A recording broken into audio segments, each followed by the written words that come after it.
grind of the time. Sometimes I wanna press rewind by design. The blind are leading the blind. I'm gonna hit you where the sun don't shine. Don't fall behind, just follow the grind. The whole damn country is out of order, but they'll kick your ass off if you sneak across the border. Nobody blinks an eye when you catch a beat down. And 3 G's for rent leaves your mind spellbound. Don't piss on my leg and tell me that it's raining. I ain't no fool, I know times are changing. Another misfit sneaking into the district, running up on Capitol Hill on some flip shit. Playing tricks, they send in the bootlicks. They selling bullshit, they put it in the mix. George Floyd was killed, where's the hate crimes bill? I'm gonna make noise and I'm not gonna chill, cause I do honest work to make my paper. But you don't smile, cause you is a hater. I ain't about violence, I'm here to drop science. Real bad boys moving in silence. If you stand with me, I'll stand with you, and we'll expand our crew before we're through. I'm never afraid, there is no bending me. 2023, I'm still a public enemy. It's chaos.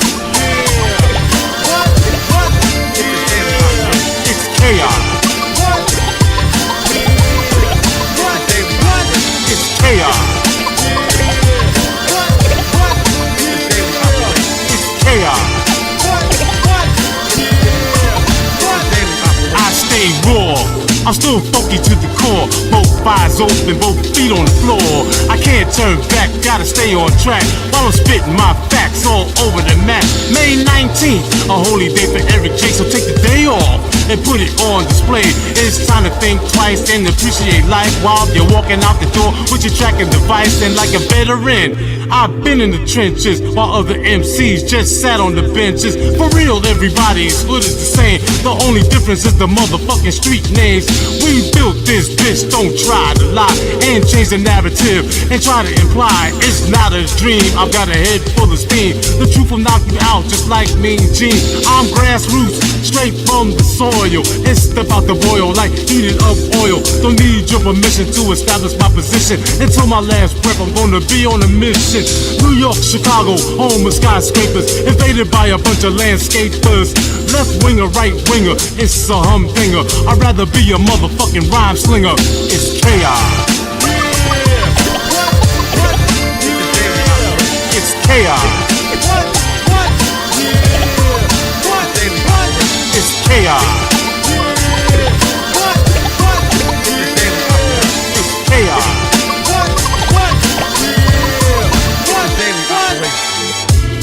Yeah, trying to put the funk back in it.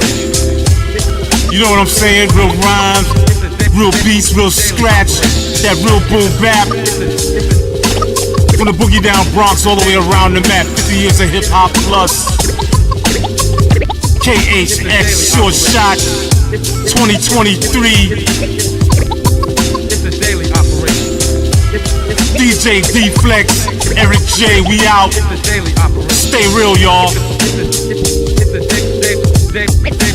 daily operation. It's a daily operation.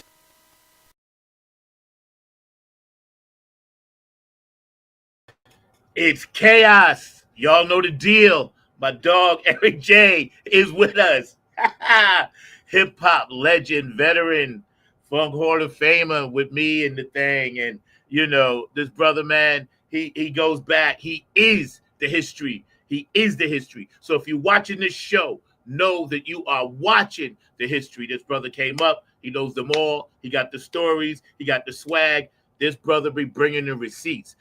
You know, his news production, Chaos, and the other thing he done with Kevin Harrington. We're going to show that a little bit later. You know what I mean? But this brother right here, I was just telling him, you know, before we get started, you know, that, you know, he is my ears, you know, to the streets of New York since I don't live there anymore. Welcome to another edition of Funk from the Front Seat right here, 9 on the Grind TV. We welcome our audience in. Please leave your comments.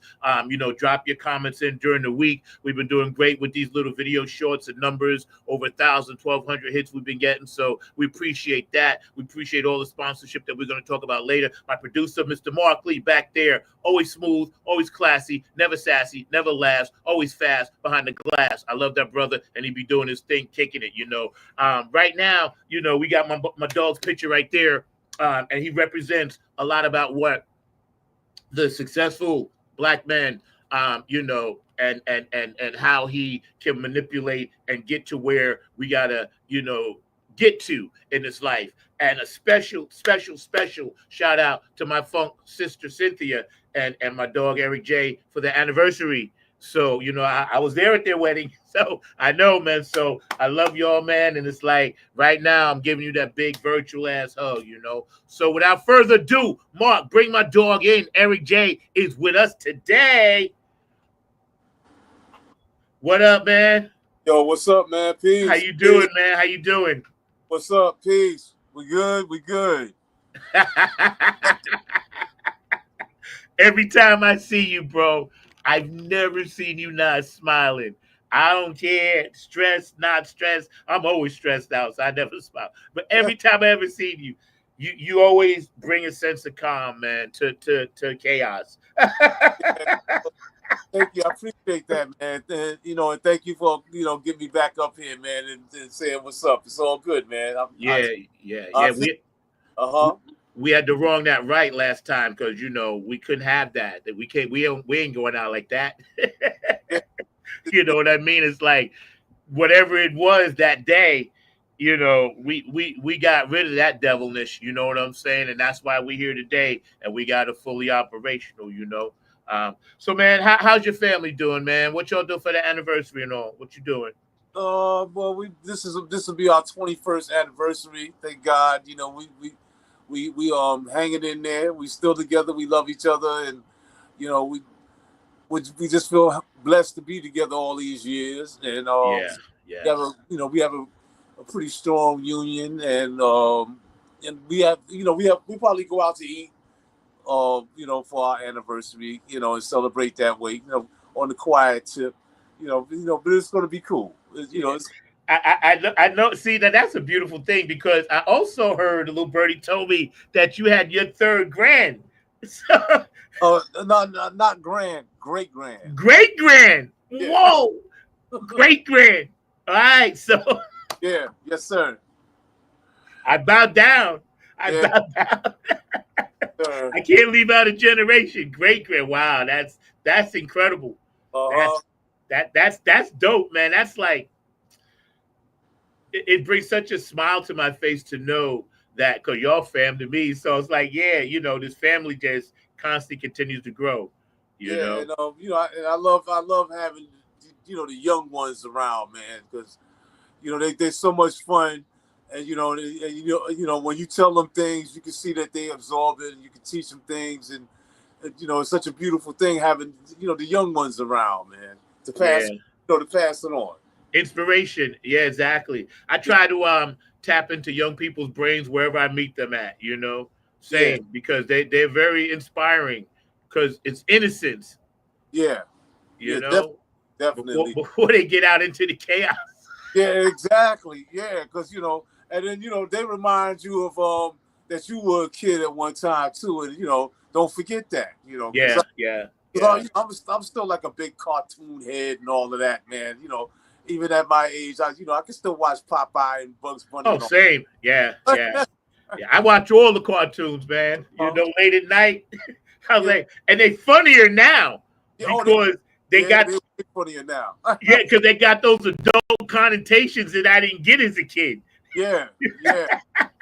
When I first started picking up on that in my 20s, I was like, I can't believe these guys went there. You know, it's like the stuff that Mel Brooks and them was doing, man. I was like, these guys. I said I would have loved to have been in the studio with them when they were doing the voiceovers and whatnot. You know. Yeah, they was wide open. Yeah, wide open, man. That's why they're classics. You know, because see, one thing about cartoons that we grew up with that taught us, cartoons were not racist. Nah. They were, but they weren't. Like, I'm not talking about the black side bad of it. I'm talking about like the Bugs Bunny Roadrunner. Like, they were just all animals, you know? Yeah.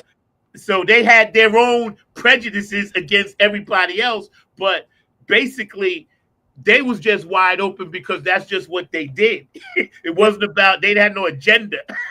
know, and good jokes are always going to be good jokes. You know, you can't. Yeah, If something funny, something is funny. You know, sometimes you gotta laugh at yourself. You know, you can't. yeah.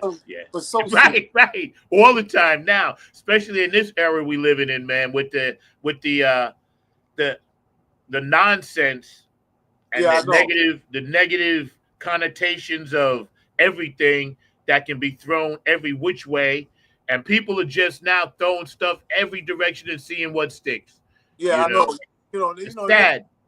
I gotta put when I put the TV on. You know, I gotta sit there and laugh at a lot of these people. I'm like, are you serious? Are you really serious? You take yourself that serious? You know? Yeah, Mhm. exactly, Yeah, exactly, exactly, exactly. So, man, we've been listening to Chaos, right?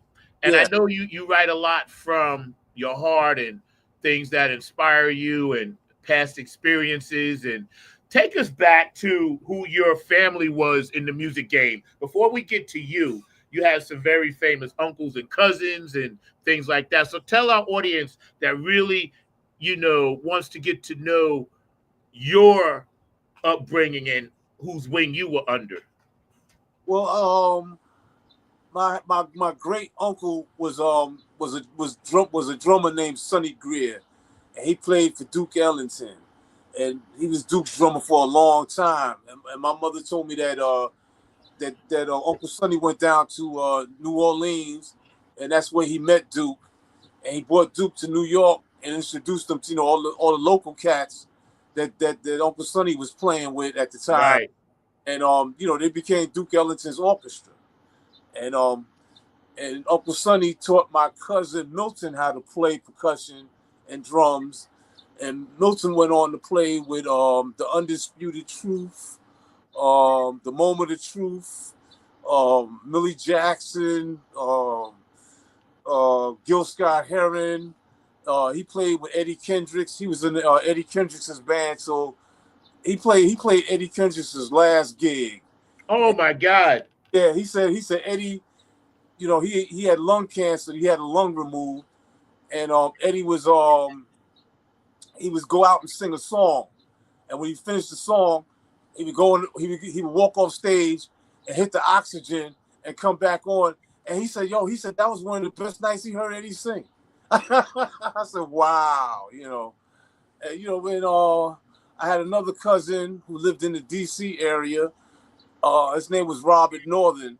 He was a jazz musician. He played with Monk and Sun Ra and a bunch of people. He also went by the name of Brother R, and he had a radio station and a radio show in the D.C. area for many years. Right. He just recently passed about 2 years ago. Sorry to hear Uh, that. yeah, yeah, and I grew up around all these guys, so that's what influenced me to with drums, because I was around all these drummers, man. My Yeah. grandfather took me to Uncle Sonny's house when I was like about 8 or 9 years old, and Uncle Sonny lived on Central Park South. He had an apartment that faced out onto the park, and we went up there. My grandfather bought a big bag of live crabs. Uncle Sonny liked crabs, so he bought him all these crabs, and he showed me. He had all these pictures on his walls of everybody that he played with and all the people that he knew and the places that he went. And he said, "I can't show you my drums. I got them in the boxes in the back right now and this and that." But the plan was I was going to be the next in line to take lessons from him. But when I was graduating high school in 1982, Uncle Sonny passed. So that didn't happen. I basically self-taught. I took a couple of lessons here and there, but basically self-taught myself from then on. Yeah. That legacy and DNA you just ran off right there. Like that, most people would kill for that, man. Because again, we carry our ancestors' DNA and musical gifts and genes, and Yeah, when you started first understanding the the gifts that you had and where it came from. I noticed you're very, very respectful, and you always have been since the day I met you about how you carry yourself as an artist, as a man, as a human being, man. And I respect that because it was like you was like me, like, and that's like I bonded with you like right away. I just like this is like you like a soulmate kind of guy. You know what I'm saying? yeah, Because yeah, I understood, you know, where your heart was at, man. And I respect that, because so many people in this business, you know how it is. Their heart ain't really with you. They ride with you for a minute, and then they want to fake the energy, and then Yeah, they want to, like, you know, it's sad because at this point in our lives, we're just supposed to help each other. And so many people out here faking the funk, you know, and I leave that energy alone. And that's why, you know, when I met you, I was like, okay, this brother, he gets it. You know, you really got it. You have a brand about yourself, man. So that's why I was like, man, this is so cool. Plus, you knew everything. You yeah, knew like man. everything. Yeah. I was like, oh, I don't have to sing two parts now because this guy knows all the parts. Yo, man, that was like, oh man, I was just like sitting in the passenger seat on the mothership, man, that whole time, man.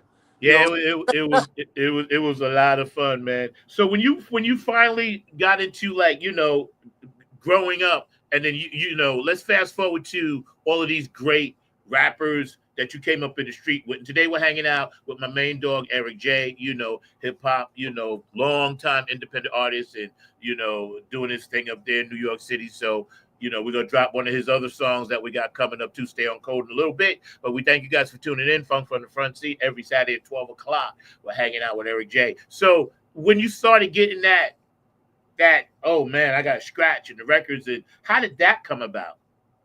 well, because you know, even as a kid, it's not like how it is nowadays.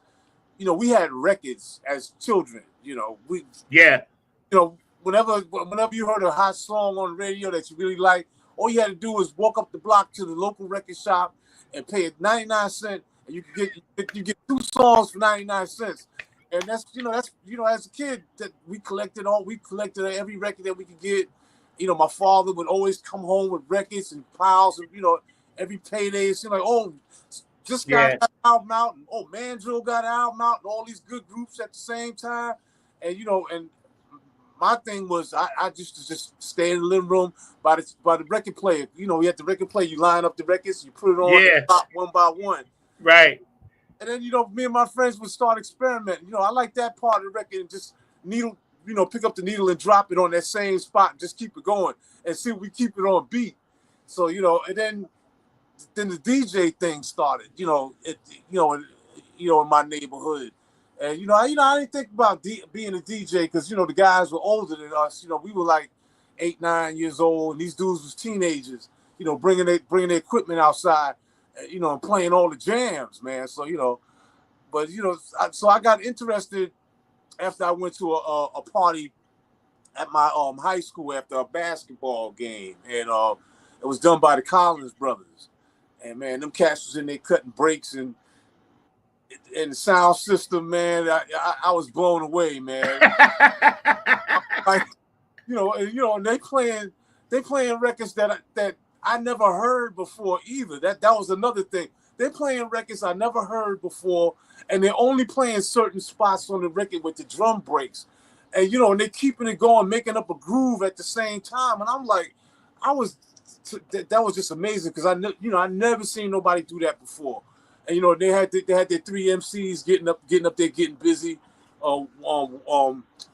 Kenny J, Wayne Will, and Papa Jam, and rest in peace to Wayne Will. We just lost him about 2 months ago. Good friend of mine, and we lost Papa Du Jam a couple of years ago. So, there's not even too many Collins brother MCs left. So I always give them a lot of respect, man, and shout them out. Got a lot of love for Mark and Jay, man. Them some cool dudes, man. And they still at it. They still play, So that's what got me interested in being a DJ after watching them play. So I went home and started practicing on one turntable. I met another brother named Danny McQueen, and he had one turntable, and we both we both like playing breaks, so we got together, and he would bring his record player over my house. And we had them stereos with the record player on top and the cassette deck or 8-track on the side. Right. So we put them side by side, and we would turn one stereo up and then we would cue the other one up with the headphone in. And when we get the part, we take the headphone out and then switch volumes. That's how we started going back and forth. Right. And that's how we taught. That's how we taught ourselves to DJ. And then he got his mother gave him some equipment for Christmas one year, and we were on, man. We already knew how to DJ, and we built our own speakers, and we started doing jams, and we started rocking out, outside, and community centers, and playing at boys clubs and stuff like that. My father used to hire us to do like the MTA parties. And we were like 15 years old doing all that, man. Yeah. See, entrepreneurship. Yo, I know you saw it. There was a special I saw last season on Netflix or something about the guy who was like one of the original cats, light-skinned brother, had that the sombrero hat, and everybody. Cool Herc. I don't know who it was. It was a little short dude, and they said he was one of the DJs, and he would start at the parks, and whenever he came through, they'd be like, "Oh, so and so." So all the ladies loved him. He had like some kind of Mario. Yes. Mario. Was that, and I know it was accurate because it was a documentary. But was that part of where your kind of melting pot thing was happening? Yeah, because Mario was from the same projects that I grew up in, and Mario was the first was like the first guy out in the street playing music like that. Yeah, he was the star, the first star, hip hop star. Yeah, he had the sound system, and he would throw block parties in the summertime, man, all summer long, man. That the first time I heard Mothership Connection was through his system. Yeah. They was out there playing like that, man. Yeah. That documentary, I tell you, everybody should watch it. And Mark, if you out there, see if you can pull up the link to that document and drop it in the chat for me. Because when I saw it, I learned stuff that I didn't even know. Because Long Island had its own kind of set of DJ. DJ Pleasure was dating my cousin from Amityville, and he was a pretty big deal out that way. But, mainly it started where y'all were at, right? Yeah. And then it trickled, I guess, out. But, house parties and stuff, people used to, do it, but it wasn't like what the city was doing at all. One of the first DJs I remember seeing was my mother and father got invited to a party, I think in Freeport. And we went there, and it was a basement party, and they had a DJ. And the guy all he was doing was he had 2 turntables and a mixer, and he would play a record, and when it would get to the end, he would just start the other record on the other side. He wasn't really mixing or blending or nothing. That's all he was doing. And that was the early 70s. Yeah. And the guys in my neighborhood at the same time was cutting. They was cutting records, in the early 70s. So, and Mario, to me, he was like really the guy that started hip hop, because everybody followed after Mario. You look at a lot of guys got started with Mario. Jazzy J from Zulu got his start with Mario. Grand Wizard Theodore started with Mario, and I know in the documentary they were saying, forgive me because I have to eat some candy because I got like throat issues, but they were saying that the gangs would protect them. They wouldn't let nobody bother them. Because Mario was a black spade. And the black spade started out in my neighborhood because I remember them well, man. Because because there was some, when they first started, it was just 7 guys, but they expanded real quick, man. They was enrolling cats like it was going out of style, and they would come through our section of the project, and they all had the denim jacket with black spades on the back, man. It's like, but they protected the neighborhood. Yeah. That's what they would say, yeah. Yeah, they protected our neighborhood. They wouldn't let nobody come in there and do nothing in Bronxdale. And if they didn't know you, you couldn't really come in Bronxdale. Yeah. And see, that's the way tribally back then it was about that. It wasn't like people make it out to be where it was constant gang fights. It really wasn't about that. It was about neighborhoods. Yeah, it was all about neighborhood protection because I I went to this school, PS 119, and it was like considered in a white neighborhood, and we had to walk to get there. And one of my best friends, I think in 5th and 6th grade, his name was Bob. He was a white kid, and he lived across the street from the school. And when I would go see him, I would get chased out of his neighborhood for being black. And when he would come see us, me and my father would have to meet him a couple of blocks away and walk him into the project so he wouldn't get Right, jumped. right. Yeah, because it was no joke, man. And a lot of the great music and a lot of the great ideas and things like that, I know come from inspiration of being in certain environments. Like there'd be no funk and soul and hip hop and rap and everything else if it wasn't for us experiencing some of those things. Like, Yeah, our ancestors did with the blues and the jazz, whatever. That's real talk. And then, yeah. of course, here comes the government to try to exploit it, and we'll get into that in a minute. Um, yeah, I'm gonna take a quick break, man. I want to run down some of these sponsors and thank some people, man. And we're All hanging right. out with Eric J. You're gonna come back with us on the other side. I'm gonna bring Mark into, and we're gonna definitely get into some things, about your new music and how we see the world a little bit and how you're changing that. So I appreciate you, man. JTRP P Funk Radio.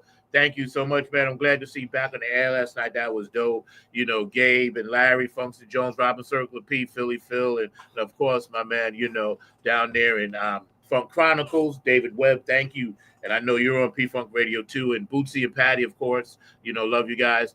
HJ Entertainment, Kate and Jams. Love y'all, man. Tony Cam and the Funk All Stars. Nappy Funk Army, Oak City Music Collective, and Incredible Management down here. Nappy, Afterglow 92441. Afterglow 92416. Donna Sneed, I love you.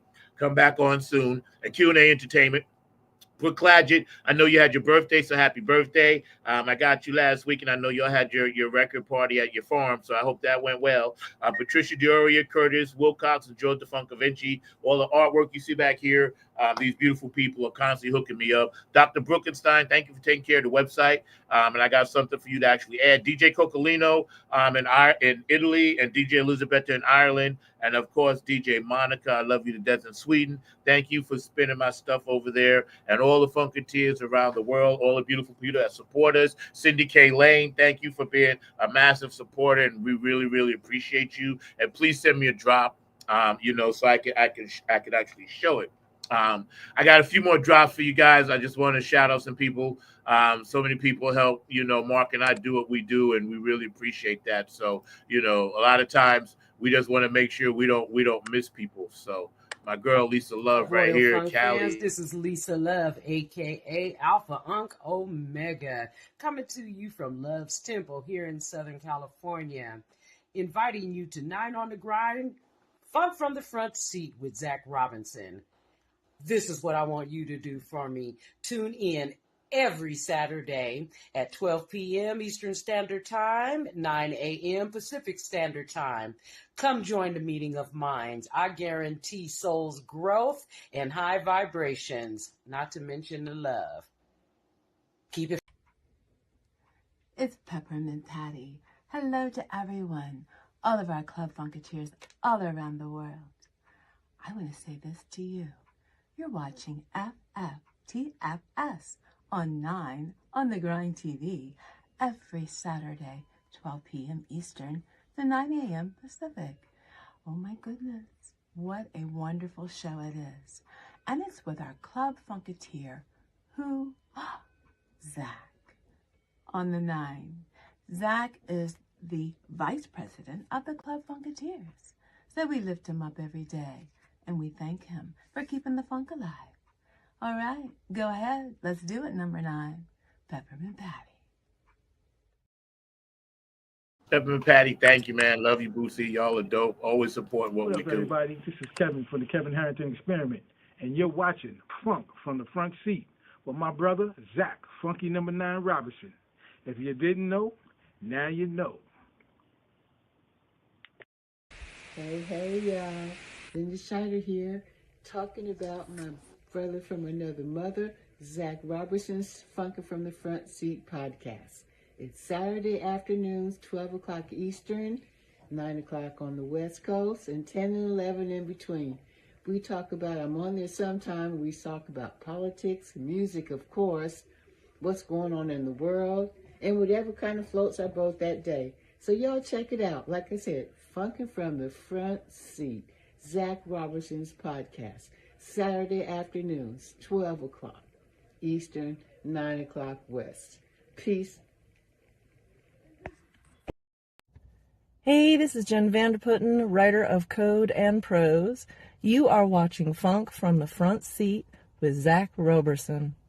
Tune in every Saturday at noon for excellent and important conversation.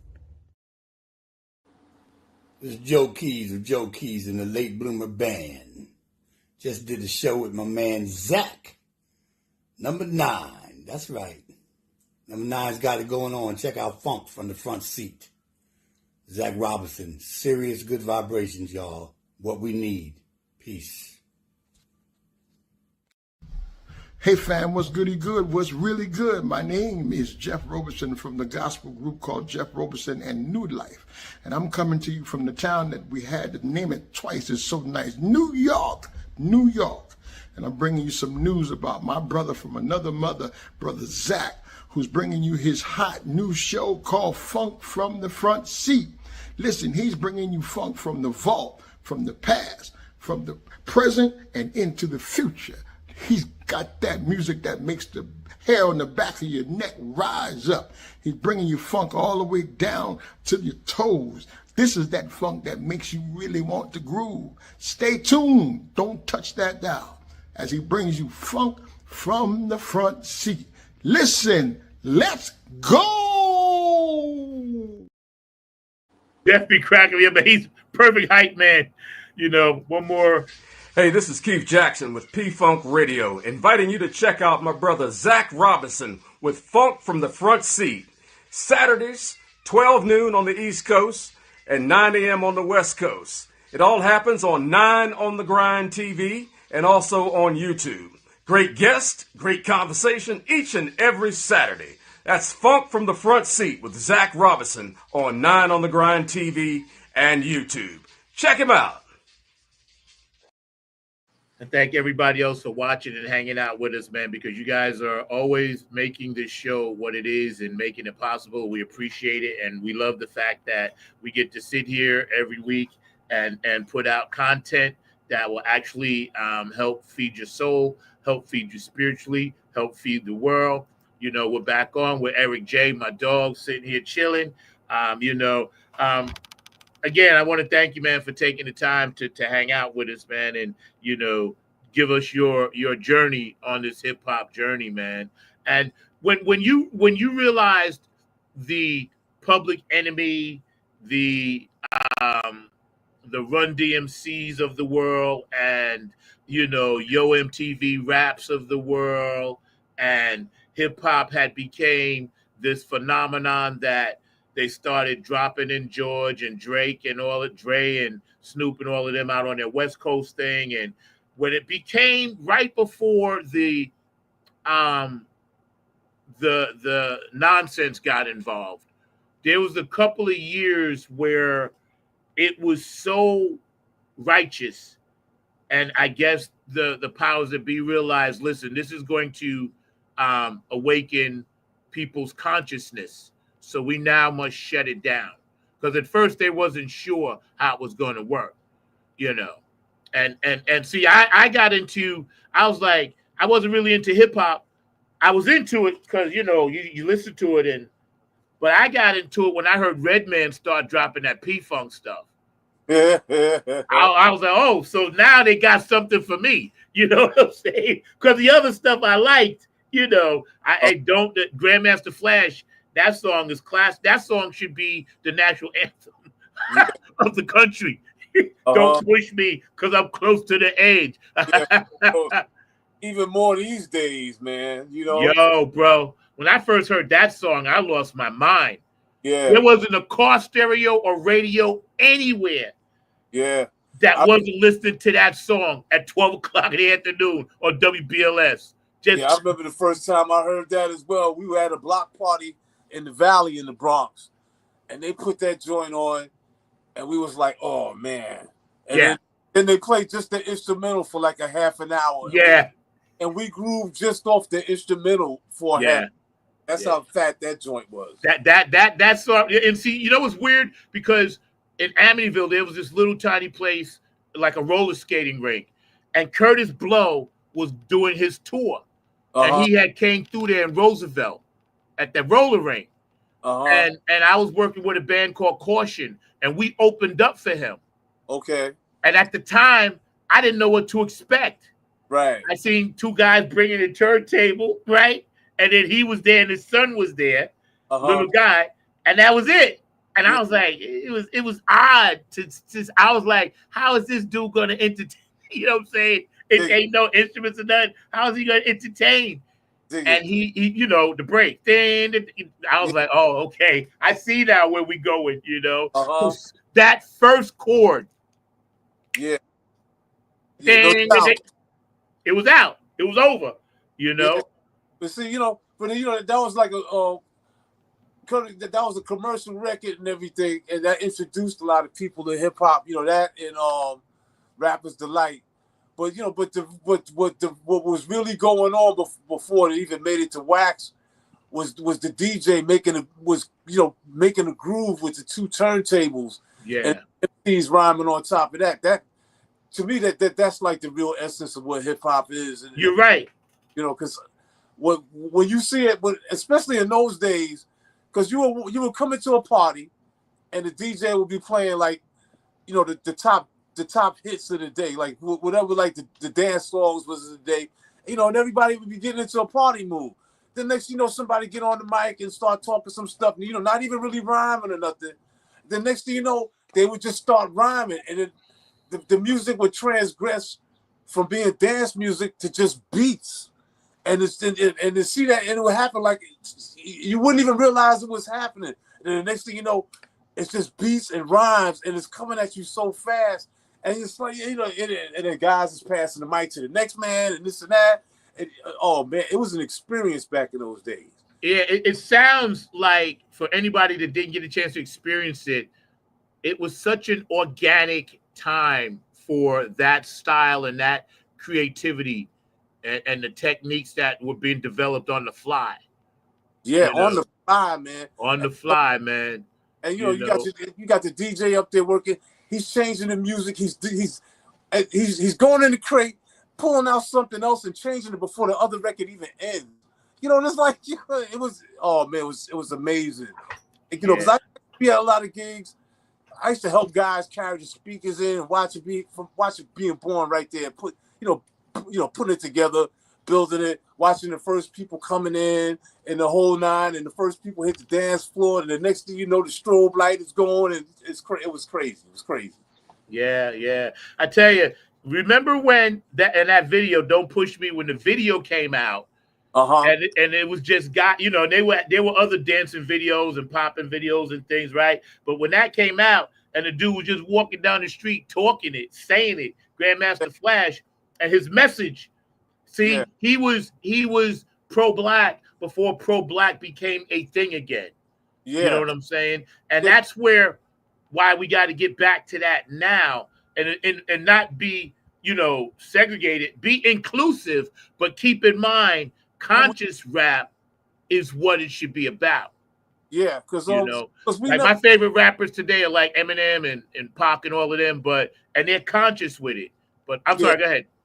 Yeah, because we never lost that in the Bronx, you know, because the Black Spades was like trying to be like what the Black Panthers was when they started, and you know that whole philosophy was still there, you know, of looking out for us, looking out for our people, and protecting ourselves, and then the music came as a relief to all that tension that was going on at the time in the Bronx. You know, it's like, these guys was like, let's bring the music outside and play for the neighborhood. That's what it was. Let's play for the neighborhood. Bring some music outside.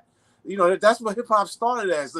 Just to, as a relief valve for all the tension that was going on at the time, and a lot of times, the police didn't mess with nobody because they knew everybody would be at the block party.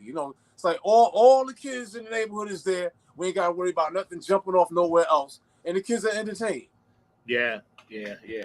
I used to love when like Long Island had Amityville Day and Wine Dance Day, and because that was like you said, that was the one day of the year where it was good. Something may jump off later, but for the most part, it was Yeah, a peaceful thing. yeah, Brentwood Day, and I used to love that environment because every so many blocks it would be a different kind of little party going on, you yes, know.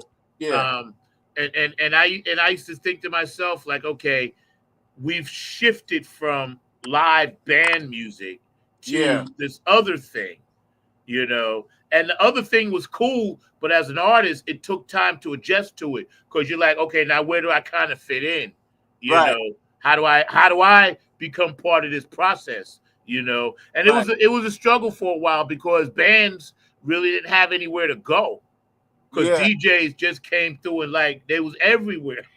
yeah. Because when they started, because they took the instruments out of the schools. Because when I was in elementary school, I couldn't wait. I was looking so forward to going to junior high school because every morning when we would line up, we see the junior high school kids filing in the school, and everybody had a case with an instrument. And I was Yeah, like, man, what am I going to play? What am I going to get to choose when I get to go? But by the time I got to junior high school, they start slashing programs. There's no more music programs, no more instrument, no more band. So that was another factor in hip hop starting. It's like, well, yeah, yeah, still going to make music, and you're not going to dictate to us how we're going to make this music. yeah. We're going to use these turntables and these amps and these speakers, and we're going to do our own damn thing. Yeah, yeah, yeah. And see, and that I'm glad it happened that way because it's part of history. Yeah, And that's why I want to document shows like this because this is history, your Black history. yeah, You made something out of nothing. One of Boosie's favorite things he always says to me, which is why he always supports what I'm doing. He says, funk is making something out of nothing.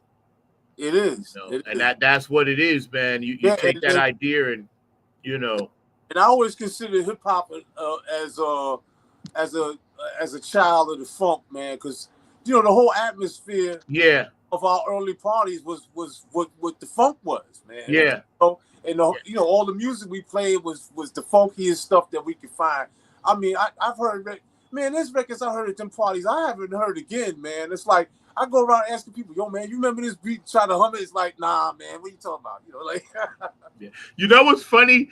When you said that just now, I got triggered.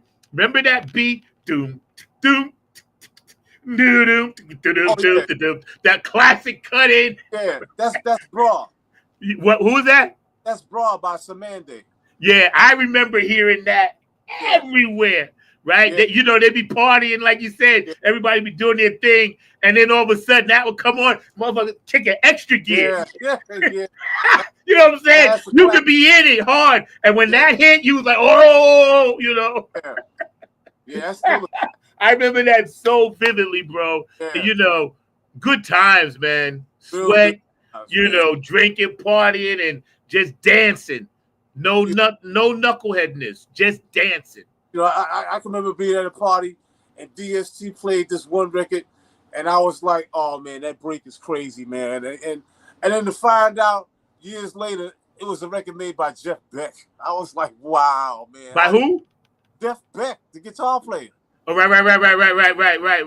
Yeah, yeah, Yeah, yeah, yeah, this, yeah. I mean, you know, very creative people can take anything. You would have been able to take two rocks and a pebble and make some yeah, stuff work because that's just creativity. You got that gift like that, man. But it's funny you said beats because that triggered me. I hear that now in my head and I see what I was doing when I was doing that. I was yeah, like, I was very, very conscious of how that skill because I used to stand back and watch DJs and how they will get the crowd. The crowd is doing what they're doing, but you guys are like master technicians, always 2-3 things ahead. yeah, And I found that fascinating, man. That's something that I was like, man, this really is an art form. I had to learn to respect it and treat it, and give it the flowers that it deserved, because Yeah, and like you said, once they started putting it on the record, it kind of took that away, you know. yeah. But there was a thing, what they call like the golden age of hip hop, like the late '80s, early '90s. That whole essence of the music was still there, because it was the age that we could sample, and guys wasn't really getting penalized for it, and you could go in the studio and really be creative. And, guys were taking records that wasn't even break records and making a break record out of a jam. Because they were to go in the studio and build like that and chop up different parts of different records and put it together and make something totally new, and then have your man rhyme on that. Then like I was saying when we were talking earlier, producers like Sean Combs and them came around, and it's like, when we're going to sample, we're not going to sample like that. We're not going to, be a scientist about it. We're just going to take somebody's hit record and use Yeah, that, and I was like, man, that's cheating, man. That's cheating. That's somebody else's hit already. And yeah, it's not like what Public Enemy and them was doing when the yeah. Bomb Squad would go in. And when they first records was coming out, we would sit there, and me and my fellas would sit there and analyze those records and try to name everything that they sampled and be mad when they stumped us. It's like, because but when Puffy came out, I'd be like, oh, that's Herb Albert, or oh, that's M2 Mate. Come on. Yeah, exactly. That's Diana Ross. I'm coming out. That's the straight song. Yeah. That's a straight song. You didn't really do anything. Yeah, he didn't do anything. But you listen to a record like Welcome to the Terror Dome. They got the Temptations, they got James Brown, they got all kind of stuff going on. Funkadelic, yeah. Yeah. That's still one of my classics, man. Welcome to them boys, and they actually back on tour, I think, something with Aerosmith or something, right? Overseas. Yeah. Yeah.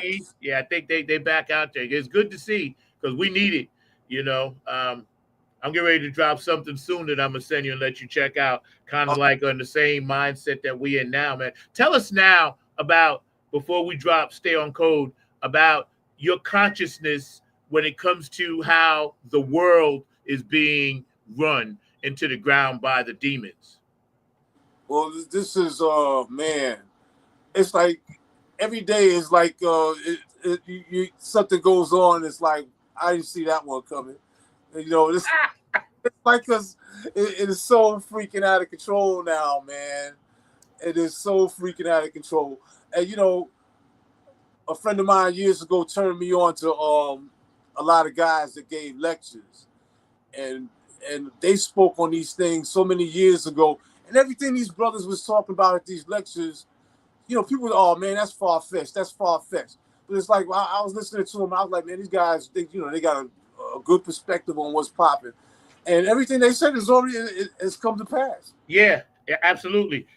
See, that's why I had a surprise for you, Mark, and I set something up for you. Before we run your thing, we're going to show a little bit of something else, probably one of your, mentors, or somebody that you kind of, probably was into. But yeah, I had set that up as like a little surprise for you, but I'm going to run that in a second. But Right. Nowadays, hip hop and emceeing, like you said, and putting words in that actually spell the positive stuff, because words are spelling. That's why they call it spelling. So, we need to kind of think that way now again, and kind of get our young kids spiritual food. Why do you, and we know the answer, obviously, who's doing it, but it's a grip on our kids today, Yeah. and we have to unbreak that. Do we start from scratch? What are your thoughts on that?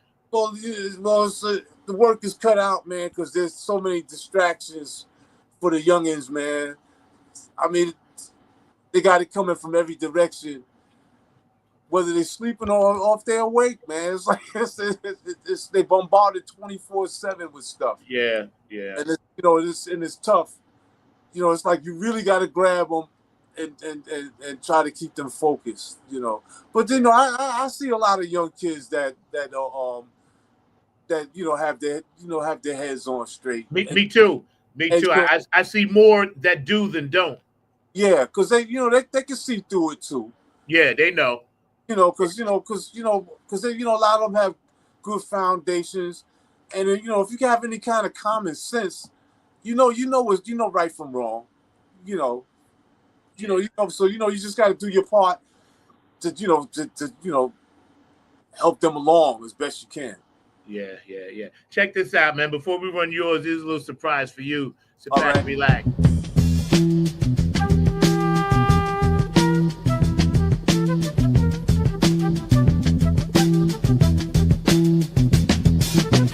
You will not be able to stay home, brother.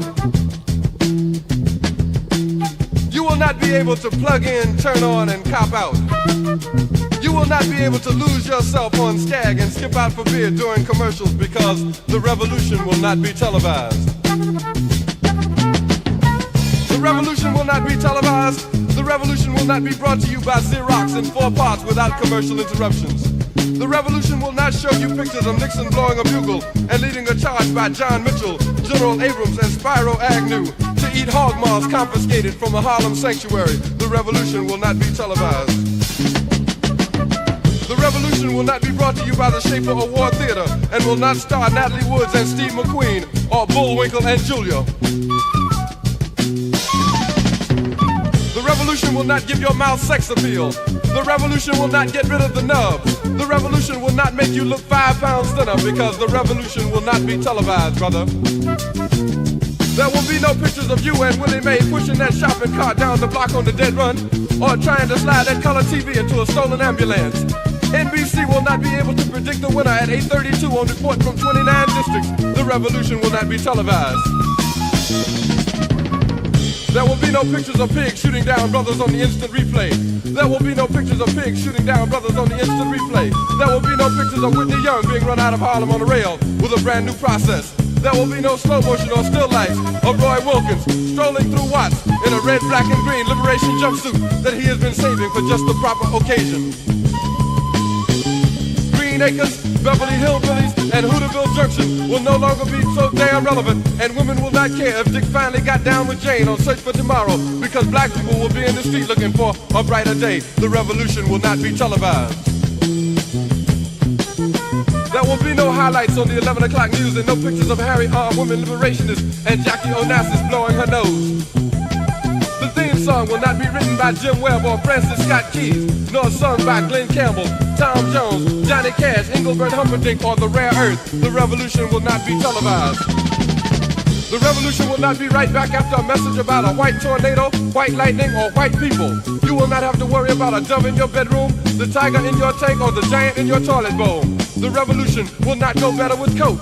The revolution will not fight germs that may cause bad breath. The revolution will put you in the driver's seat. The revolution will not be televised, will not be televised, will not be televised, will not be televised. The revolution will be no rerun, brothers. The revolution will be live.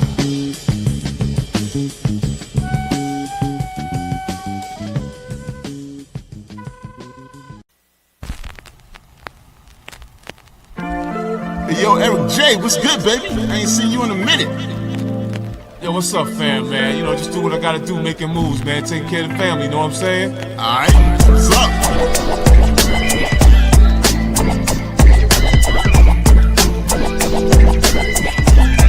So come on and get down. I'm a soul man, 5-star gold man. One day I hope to be an old man.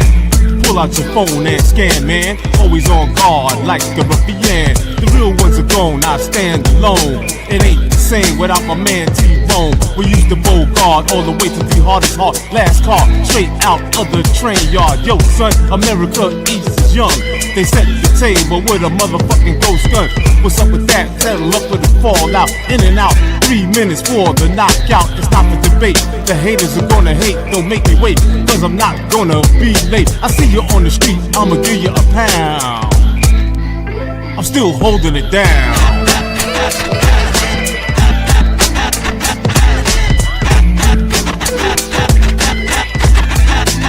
I'm still holding it down.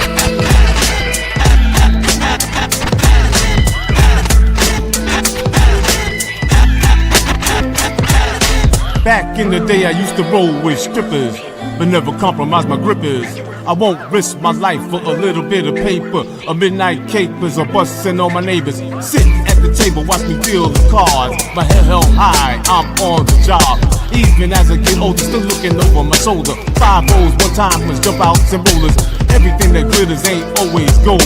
You gotta scrutinize who comes in the fold. Modern technology owes the ecology an apology as I walk in my wallabies. All the bullshit it takes to and stop it. You might have to clock it and drop the false profits. For glory's sake, all I hear is war talk. Guns are blazing on the streets of New York. The warriors came to the Bronx to hit Cyrus. That was the days before the virus. And if I see you on the block, I might give you a pound. I'm still holding it down.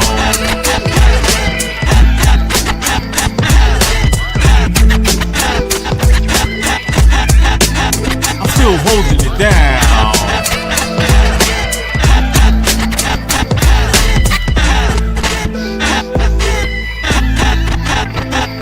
There's no testimony without a test. Then you get through it without any stress.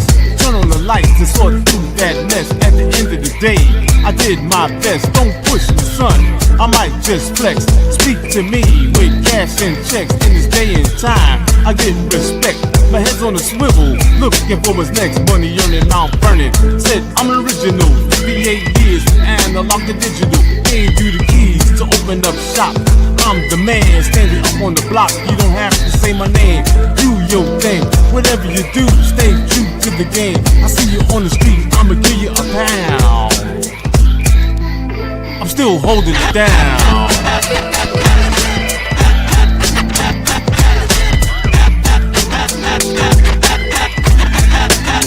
Still holding it down.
Still holding it down. You're still holding it down, bro. Yo, I like how you put that kick in there. That little funk in there. What is it like working with Kevin and he's doing your production on this stuff, man? How do y'all make that magic? Kevin did that beat, man. Yeah, I know. I can hear it. yeah. Kev did that, man. He did all those kicks and snares, man. Man, I can't ask for a better beat maker, man. You know, because he keeps the essence of what the golden days of hip hop was, man. You know, nobody's making tracks like that now. I'm not. The tracks that they come out with now don't move me. You know, that's why people, they mention different MCs, and I really can't listen because the track don't move me. I don't even care what the guy's talking about. The track got to grab me first, man. If you ain't funky, get out my face. Yeah, exactly. And like I was saying, I love because my favorite rappers, I got my Mount Rushmore, but it's always that on that one, that thing. That's what puts the hump in that music. Yeah.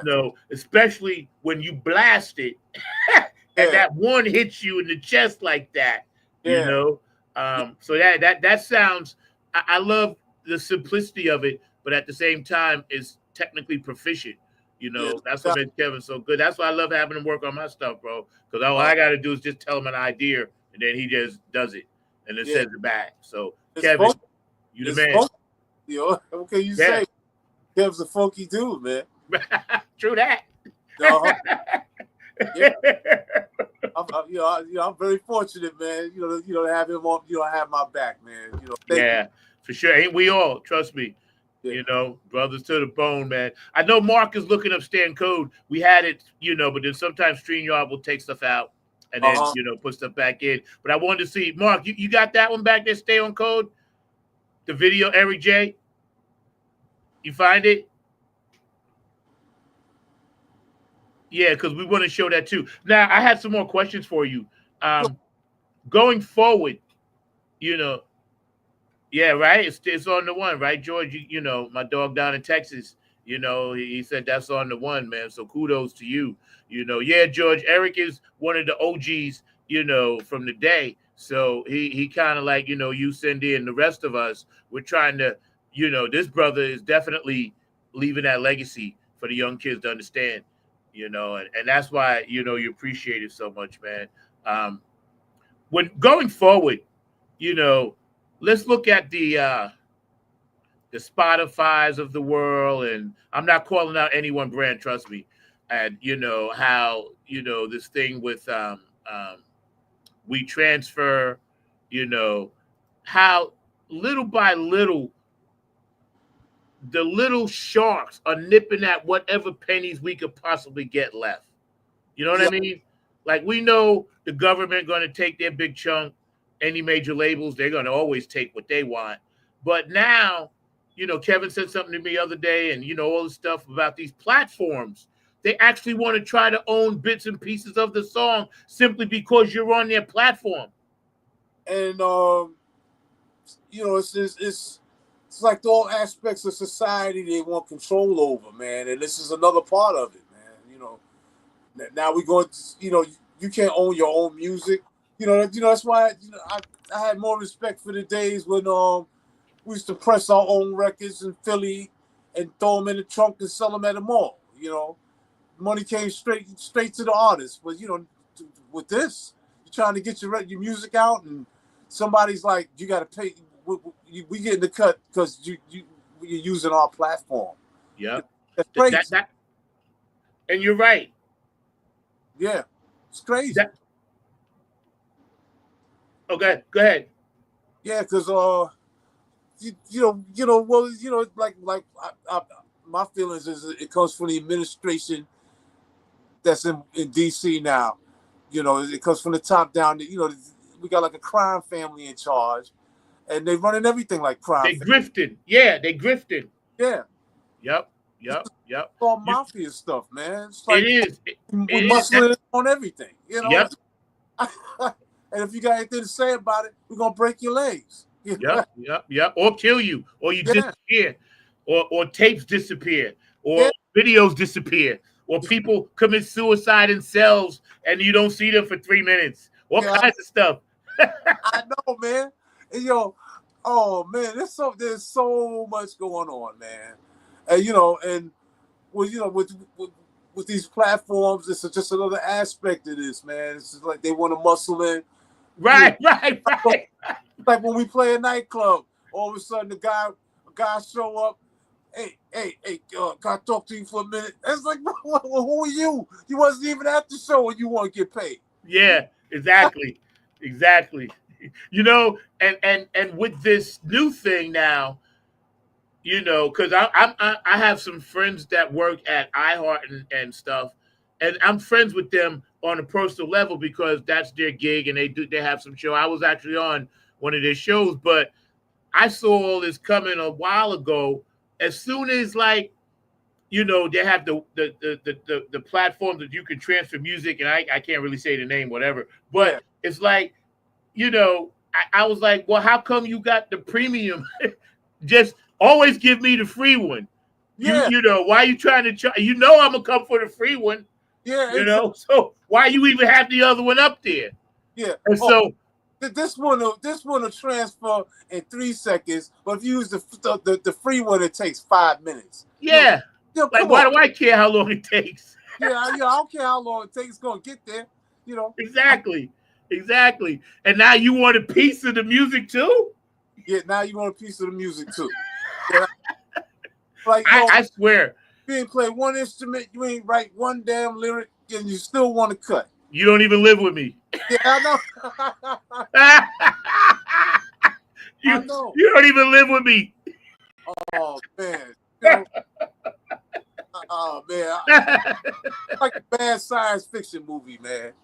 Yo, we in it, bros. That's why Yeah, we need to love each other like we doing on these podcasts and events, and yeah, because that we're really all we got. yeah, we You know, definitely all we got, man. we really are, man. I'm blessed. I'm getting ready to go, at some point to get to Seattle to work with Cindy, and we're gonna collaborate on some tracks. And Uh-huh. George and I are constantly like collaborating on stuff, man, and his artistic work. But the people that I gravitate to now, that's the people that keep me sane, and you're one of them, man. Let me see what Mark got popping back there, man. And I have this picture up of you because I love it. This picture right here, bro. Thank you. Golden black and white. Thank you. I'm serious, man. It's like it says it pretty much all. Has all the angles and stuff in it that I personally like in the backdrop. But when I saw you sent that picture, I was like, yo, that's crazy tight. Mark, you back there? Do we got that up? See if you pull it up for me. If you do, son, that would be great. Mark is multitasking today. He's at a poetry slam. Or going to a poetry slam. No, you're not doing a poetry slam. You're going. Okay.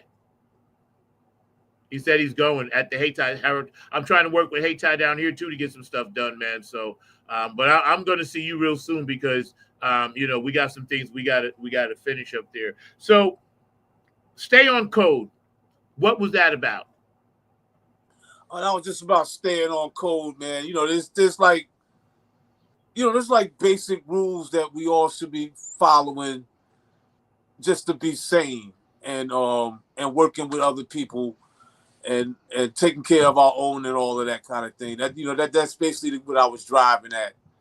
And I was trying, I think I called out a thing or two here and there. That kind of action. Who shot that for you? Because I know, did Nancy shoot that? Nah, my man Waverly, man. He had a camcorder. We went to my old neighborhood in Mount Vernon and shot around in Mount Vernon with that one. And, Right. Okay. Yeah. Yeah, I always like that Mark is back there working to try to find that one. I know we have it somewhere.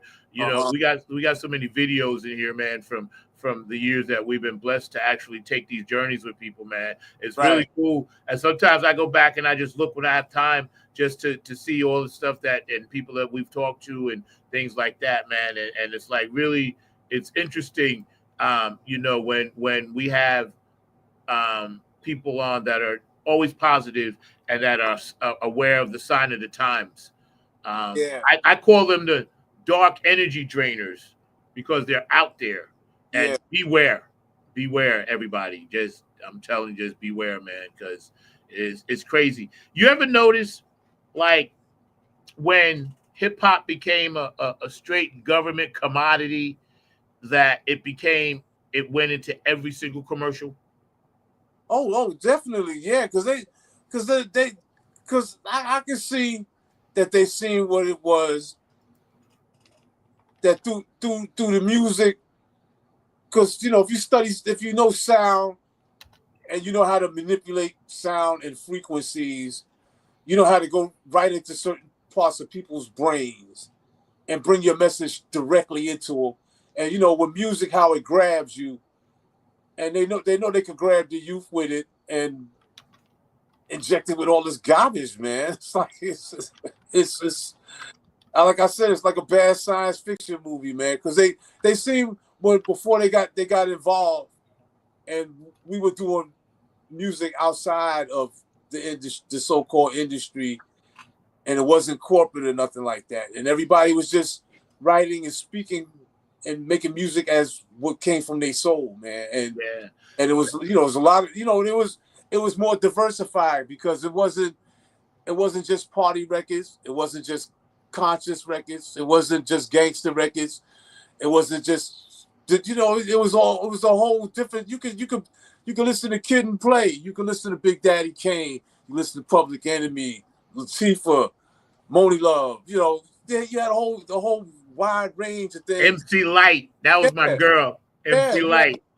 You know, it's all hip hop, and it's all bringing something different to the table, and for the most part, everybody that liked hip hop liked everything that was going on because there was so much to choose from, and it gave you so many different feelings. But once they seen what that was, and especially with the conscious stuff, they're like, wow, these kids, they talking about not getting high. They talking about.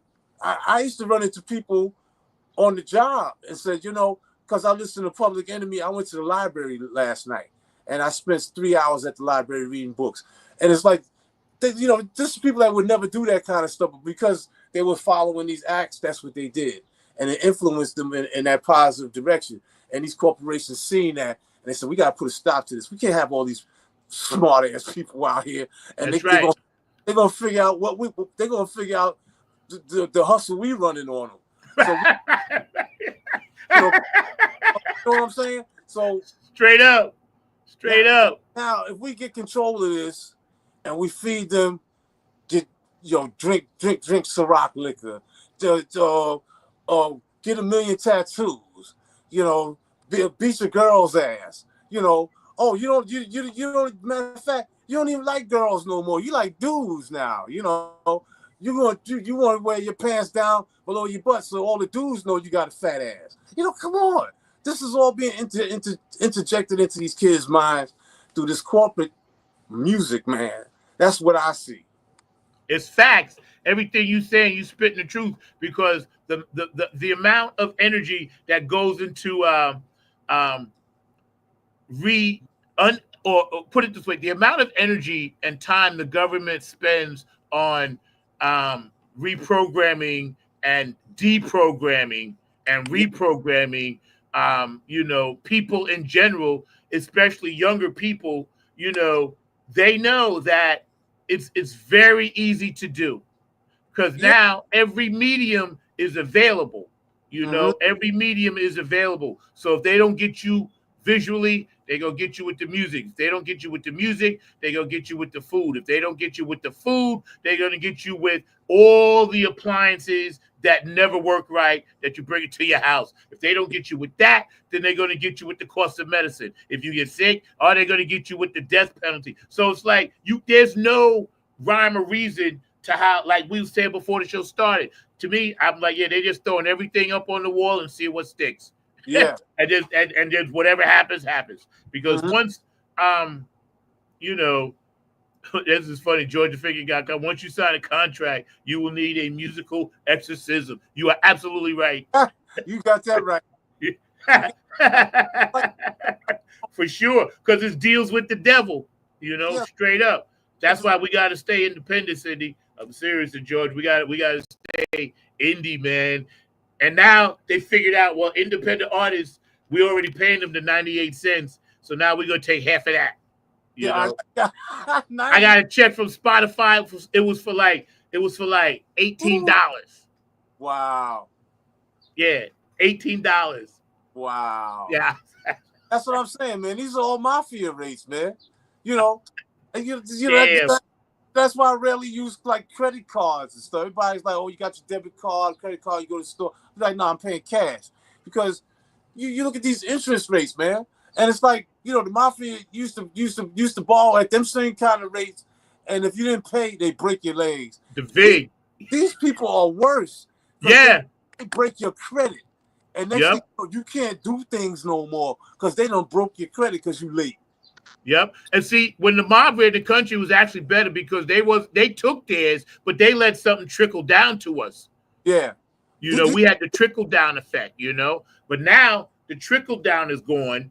And as artists, they know we're coming after them with our lyrics. They know that because that's why we're here. That's the purpose that God designed us to specifically bring attention, like a street Bible kind of thing. Like everybody don't go to church. That's what I keep telling my nephew. You know, I said, so sometimes you got to reach people on the level, spiritual level. Ain't about religion. You got to say, listen, this is what's happening in the community. This is what you should and shouldn't eat, you know. And that's why they're coming after us now as indie artists, because they're like, wow, these people are out of control. You know, I'm writing Revolution, United We Stand. I got a song coming out soon. So, you know, you're writing, you know. And Mark, could you introduce this song and come on and introduce this brother? I can definitely do that. It sounds like a great song, and all along those lines, looking forward to hearing what it's all about. And I know he was saying it was about staying on code, and we definitely got to stay on code at this day and time, as y'all been saying on this particular episode and all along those lines. And Eric, one of the things I was thinking about as you were talking and all along those lines, because y'all were talking about Gil Scott-Heron, and Zach knows I'm a big Gil Scott-Heron fan, but I'm also a big fan of somebody that a lot of folks slept on, and he has passed away many years ago. But Dick Gregory was dropping a lot of this truth as well, and people forget about Dick Gregory and all of the truth that he was dropping, whether it was around food or whether it was around politics or a number of other things. So before I bring on Staying on Code, which is actually along those same lines, I just wondered your thoughts around Dick Gregory, because he's another one of those legends that is out there.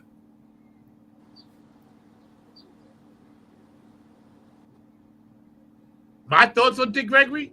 Both you and Eric. Oh, okay, man. you can ask him. Dick Gregory, I was lucky enough to go see him live, you know, and speak twice. And I have a stack of DVDs of his lectures. He's one of my favorite speakers, man. He brought a lot of information out there. He was real with it. You know, rest in peace to him, man. His wisdom is missed these days. Yeah.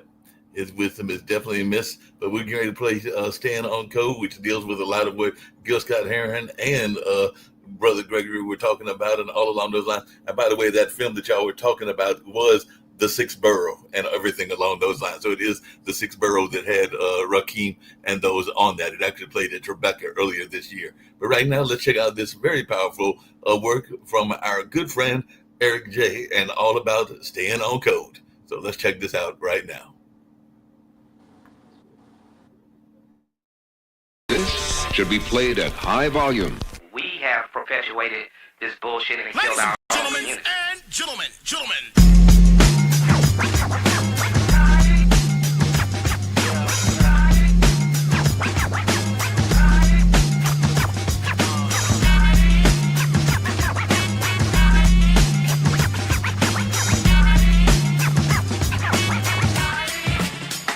Some of y'all are tripping, like a record skipping. I open the door and watch people flipping. You can't be serious, I'm not delirious. If you see what I see, you be furious. It's time for a big powwow.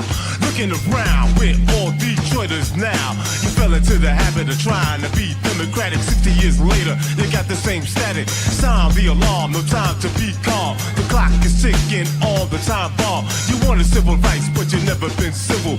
Out of your mouth, you're popping all that dribble. Too many suit and ties are getting paid off, while regular mugs like me are getting laid off. I'm more than willing to carry the load. Brothers and sisters, it's time to stay on code. Mic check, 1, 2, 1, 2, yo, y'all hear me? Time to stay on code. Mic check, 1, 2, 1, 2, yo, y'all hear me? Time to stay on code. Mic check, 1, 2, 1, 2, yo, y'all hear me? Time to stay on code. Mic check, 1, 2, 1, 2, do you hear me? Time to stay on code. Right now, this country is being ran by political lobby groups, super PACs, people with much more money than you. A tit for tat, a prig pro quo. Everywhere you go, it's a minstrel show. Are you hiding behind Biden? Stop crying, black people looking up, and we are flying under the radar like the black market. I know my melanin makes me a target, so lace up your boots and button up your shirts. For this madness to cease, you gotta put in work. Mic check, 1, 2, 1, 2, yo, y'all hear me? Trying to stay on code. Mic check, 1, 2, 1, 2, yo, y'all hear me? Trying to stay on code. Mic check, 1, 2, 1, 2, yo, y'all hear me? Trying to stay on code. Mic check, 1, 2, 1, 2, do you hear me? Trying to stay on code. Mic check, 1, 2, 1, 2. Stay on code. Mic check, 1, 2, 1, 2, yo, y'all hear me? Stay on code. Yo, y'all hear me? Stay on code. Mic check, 1, 2, 1, 2, do you hear me? Stay on code.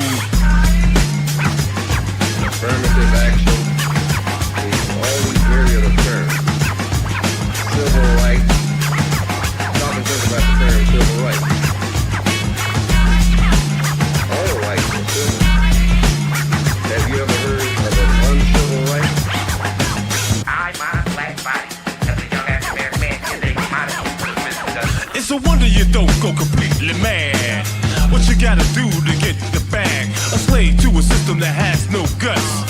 Got a nigga by his nuts. I don't care if you can't get with this. I'm always gonna handle my business. Do it for the wife, do it for the kids, homie. Ain't nothing you can show me. The system has a big breach, so you better impeach that son of a beast. Ha, it's uneven, and I checked the score as I drove through Baltimore. Can y'all believe all the goddamn damage caused by a motherfucking chicken sandwich? I keep my system in crank mode. It's time to stay on code. Mic check, 1, 2, 1, 2, yo, y'all hear me? Time to stay on code. Mic check, 1, 2, 1, 2, yo, y'all hear me? Time to stay on code. Mic check, 1, 2, 1, 2, yo, y'all hear me? Time to stay on code. Mic check, 1, 2, 1, 2, do you hear me? Time to stay on code. Mic check, 1, 2, 1, 2.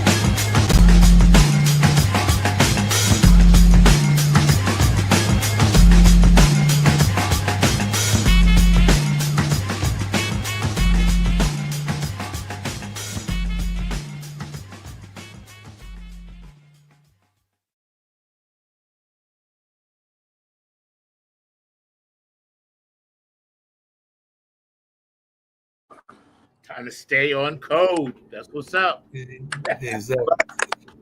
The scary thing is that you did that in 2020 and it's still so relevant today, because I was sitting there looking at pictures of Stokely Carmichael, Angela Davis, and all of these folks, and it's still relevant to what's going on. And y'all were kind of alluding to that earlier and everything, because it's like we got to definitely stay on code in the year 2025. But it looks like we got folks that aren't necessarily paying attention. So they probably need to pay attention to your song, Eric, because it looks like we're got a lot of folks that aren't staying on code. Yes, sir. Because we got to fight to get a system of justice here, man. We can't go on like this no more. We need a real system of justice where it's served for everybody where it's due. And that's why all those images and whatnot in that video are still relevant today, because we're still in that same struggle, man. After all these decades. George makes a great point when he says the FBI was tracking Dick Gregory and others like him because totally. It's sad, man. It's like, anybody that had any kind of influence, they tracked. I mean, you hear stories about people tracking people like Aretha Franklin, man. Come on, come on. Anybody with Aretha Franklin, Liam Team Price, a lot of folks that you would not think they'd be tracking, even Dorothy Dandridge and folks like that. So they were tracking folks that were overseas that had decided to leave the country and all along those lines. Yeah, it's incredible, man. That they have so much fear within themselves that they go through all of this for their own sense of security, and it's like, and it does nothing but make things worse. Hey, Eric, just out of curiosity. So George digs us. I didn't mean to cut you off, Mark, but we got about 15 more minutes. But I want to get this in. We have to address the elephant in the room, because that's what Funk from the Front Seat does. Right. We have to do it. Of course, we get into our music and validate all that needs to be validated when it comes to the message of what this brother's doing. So we appreciate that. But the elephant in the room, y'all know where I'm going with this, right? The files, the pedophiles, the files. All right. Eric J., your thoughts? Well, to me, it's like kind of obvious this guy is dirty, man. And he's committed sins that's beyond sins. It's like,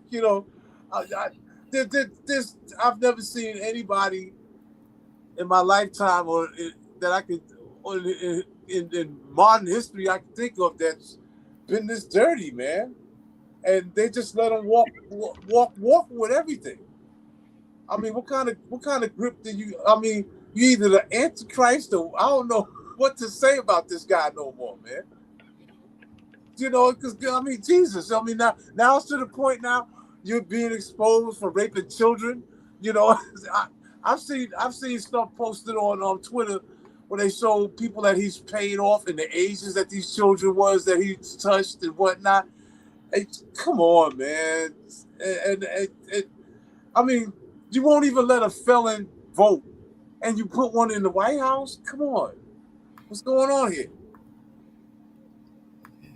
Good point, Eric. And everything that he's doing is the same stuff that they framed our people for with COINTELPRO and all along those lines, because there weren't folks that were necessarily doing it. There might have been some folks that were doing some things that were underhanded and all along those lines, but they were not to the extent of what the person that's sitting in the White House has done and all along those lines. And there are a lot of our leaders were kind of taken out because of things that they were alleged to have done, but we've got the receipts of some of the things that he's done and all along those lines. So, but he's still sitting in the White House. So I agree with you that trying to figure out what kind of terror dome we're in this particular day and time and everything like that. Yeah, it's really something to be living through this, man, because it touches the aspect of, everybody is touched by what's going on now. And to see them, throwing people in concentration camps and snatching folks off the street, and, I mean, everything that's supposed to be written down in the Constitution, they just, they run through it like it ain't even there, and nobody's holding them accountable. So, there's people behind the scenes of what we're seeing that's pulling strings, that's letting this go down. Because I forgot who said it, but one of the guys I listened to said that don't nothing in America go down unless they want it to go down. Yeah, that's true. It was probably arranged for this to happen, and there's even some talk of trying to make it a dictatorship where he might even be in office in 2028, even though technically that's not allowed by law. But at this point in time, I don't put anything past people and all along those lines, because he might be working on some things behind the scenes to keep him in office. For one thing, you mentioned the things that are going on with grabbing people and all along those lines. And if we declare a state of martial law, then he can go in a longer term. I believe that that's what happened with one of the Roosevelts, if I remember correctly, and all along those lines. So definitely it's scary times that we are in, because those kind of things could definitely happen, and there's not much we can do about it. You talked about that whole grabbing people. I mean, he built a whole jail down there with the alligators and had the nerve to call it Alligator Alcatraz, and then he's rebuilt Alcatraz up there in New York and sending people to the original Alcatraz, and then the one down there in the Everglades. Yeah, and they got spots set up all over the place on the smaller tip that they got people housed in, and you hear stories about them keeping the lights on 24/7 and giving them subpar food infested with maggots, and these guys are just flat out evil, man. But with him in the third term, I don't even think he's gonna last this term that he's in now, health wise, because just looking at him in the shape he's in, and everything pulling at him at the same time, and it's getting worse for him day by day. Sooner or later something's gonna break with him. Yeah, but I don't know how you feel about this, Eric, but I'm a little bit scared about that, because what I'm hearing is there's supposed to be some new health concerns that came out recently for the person sitting in the White House and all along those lines. But Vance is equally as scary, if not scarier, if you go there and read some of the things that he is about from that time that he wrote the Hillbilly Elegy to some of the other things that he's been involved in. So he could be, it's like jumping out of the frying pan into the skillet. We might be heading into a worse situation unless they can find a way to get rid of both of them, in the sense of them not having their office and everything like that, because Vance scares me as well. Well, exactly, because that's the whole thing is, the guy that sits in that chair in the Oval Office is just the face for the TV. So it's the people behind it. And, if he's not in there, they'll put somebody else in there. And like you say, it'll be this other guy, the couch guy. And they'll put him in there. And he just follows orders too. And he'll just have a different way of speaking to deliver this agenda. That's all it'll be. It'll be the same, it's always the same agenda, just a different messenger in front of the TV. Yeah, totally different agenda, and I don't know what's going on with that. And all along those lines, I think Zach may have bounced out, but we'll keep it going until he Mhm. hopefully comes back and everything along those lines and everything like that.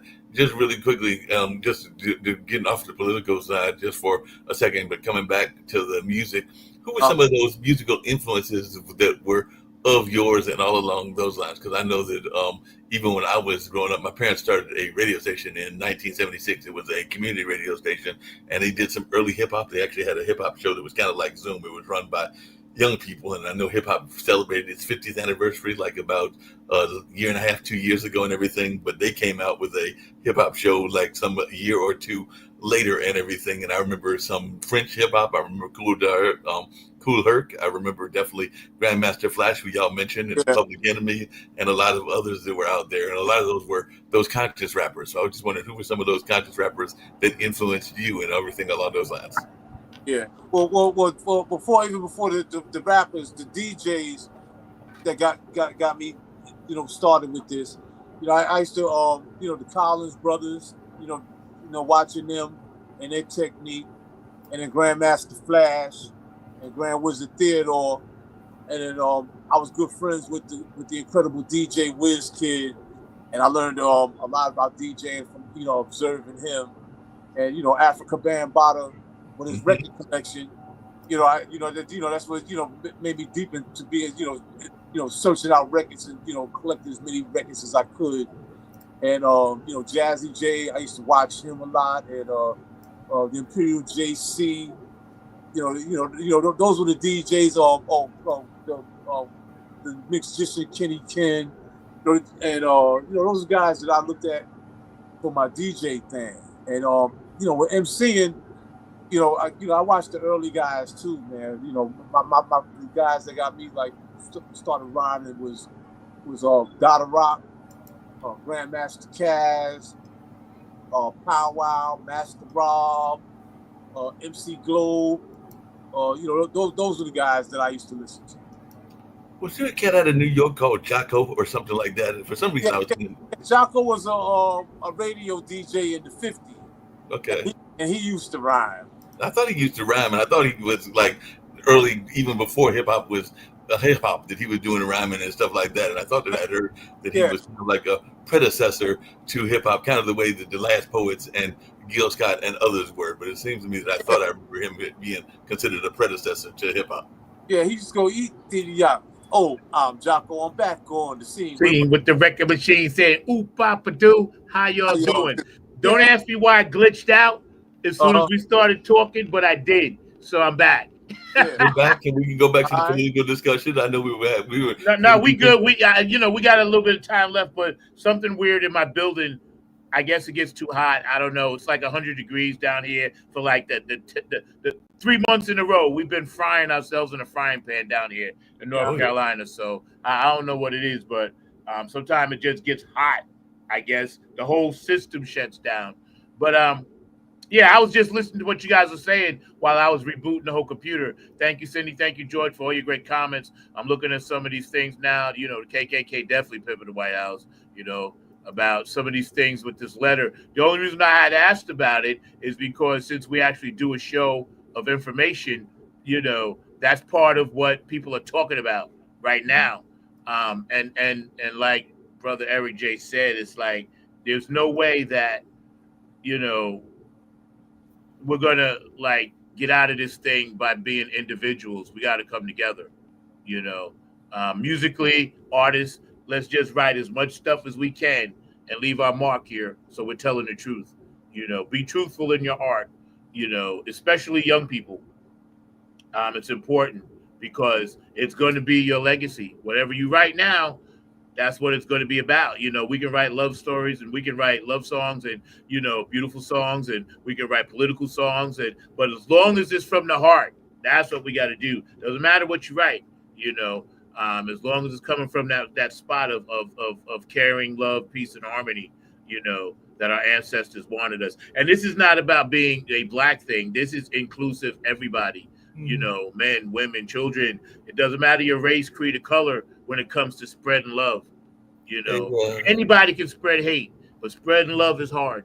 No, it is definitely hard to spread love and everything like that. And I know you do a great job of that, as does Eric and a number of other guests that we've had here on this show and on this network and everything along those lines. But I do have to tease you about something you said earlier and all along those lines. And I'm not saying that you are not totally correct and everything like that, but there was some political overtones. As a matter of fact, there's a guy that is a professor here at Durham and everything along those lines, and he wrote a book about it. So there was some political overtones, and I don't know if Eric thought about this to some of our early comic books and everything like that. It wasn't so much around race as it was around class and imperialism and stuff like that. But yeah, I know that there's a Latin American author that wrote a book about it and everything like that. I'm trying to think of his name. Both him and his son have been in that field and all along those lines. But just explored how some of the cartoons had kind of capitalistic overtones and all along those lines. You asking me? No, I'm asking you and Eric, because there was a guy that wrote a book about it. He actually wrote a book. It's called about how it had Donald Duck in the title and everything like that. But we were just looking at somehow how the early comics had this kind of overtone of trying to maintain the system. Oh, totally. Definitely. That's part of it. Walt Disney was in the Illuminati. Everybody knows that. Yeah. Oh, definitely. You know, with like what goes on now. It's, you know, they push their propaganda through what they know the people that they can reach the people with the easiest. And you know, comic books. You know, kids go pick up a comic book. Shoot the Jap and the Yap. You know, and all that kind of stuff was going on, man. You know, they know what they're doing. Yeah. You know what was always funny? Even as kids, we knew this, but we knew the magpies was the black people. Mm-hmm. Yeah. You know, the two crows they had on the hats, and they used to like we automatically knew. I was like, yeah, there go the black people right there.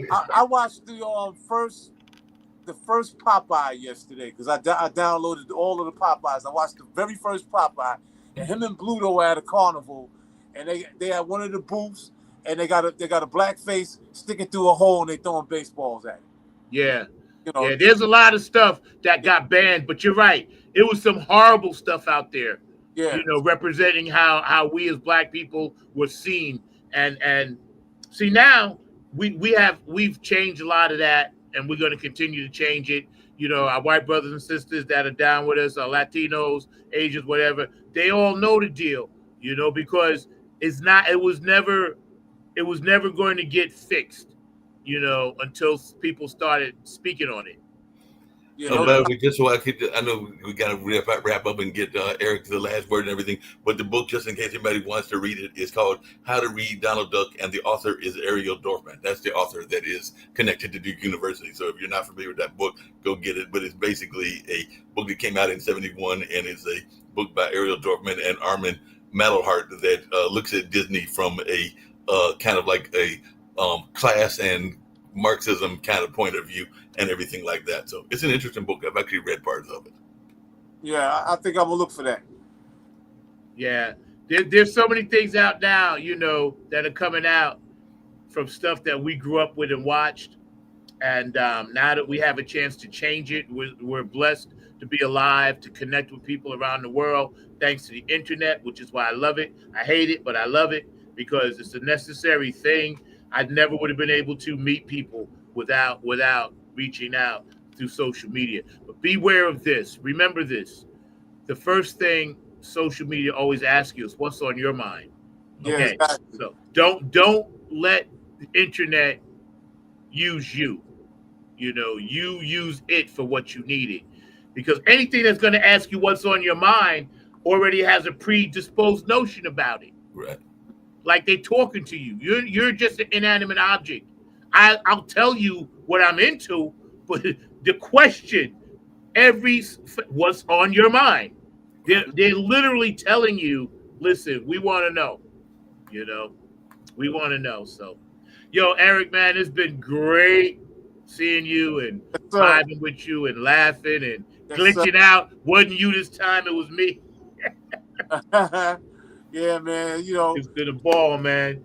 We're going to give you the big screen and any last words that you may have. You know, that's funny, right, George? Any last words that you may have well, we want you to speak on it, man, and let people really know, what the deal is when it comes to you and your music and your. All right, I want to give a birthday shout out to my mama, man, T Life. Today is his birthday. Happy birthday to you, my brother. Hopefully, I'll get to see you soon. We get to hang out. And I'd like to say happy anniversary to my beautiful wife coming up on July 24th. I want to thank you, baby. Love you to death. And I'd like to say what's up to all my peoples in D.C., my man Tony Sachs, who's now playing with EU in the horn section. Keep doing your thing, man. And peace to all my homies in D.C., Kirky, everybody, the whole gang, 32, all y'all. One love, and peace to all my hip-hop brothers here in New York, my man Booski, Kevy Kev Rockwell, Waverly Timberlake, my man Greg. Man, it's just so many people I like to give shout out to, man. And want everybody to stay safe out there, in these trying times that we're gonna get through this, man. We always get through it, but it'd be a little rough. Well, everybody gotta knuckle up, we gotta knuckle up, keep our heads up, man. All right. So, thank you for having me once again, and enjoy the rest of this weekend, and stay funky. That's my dog right there, Eric J. Legendary veteran, Black history, white history, green history, funky history. This brother's the history of it. If you want to know something about hip hop and you have questions or you have doubts or you're just not sure, this is the brother to look up. You can find his Instagram right there at the bottom, OC_Eric J, and his Twitter account, and stay in touch, man, because this brother's constantly dropping the reel. Along with the great producers and artists that he works with, man. And we want to appreciate everybody for hanging out today. We're going to cut these into shorts later, and y'all can go back and watch them to your heart's content. Everybody that was on the thread and will be on the thread later. George, you had some great comments. Cindy, thank you as always. And everybody for tuning in. And I'm scrolling because I wanted to end with something in particular that I just need to find for a second.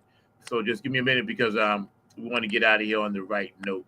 So it was great seeing you again, man. And anything that you got new coming up, man, you definitely let me know because I definitely want to hear all your new music and follow it, man. We're going to end with something from the KHX Experiment, and I will see you guys next week. Zach Robinson, number 9, your host. Thank you, Mr. Mark Lee, my producer, man behind the glass. From the front seat, all the executive producers, Cindy K. Lane, and everybody else. We thank you, appreciate you, love you guys, and I'll see you guys next week.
I'll see y'all next week. Peace out.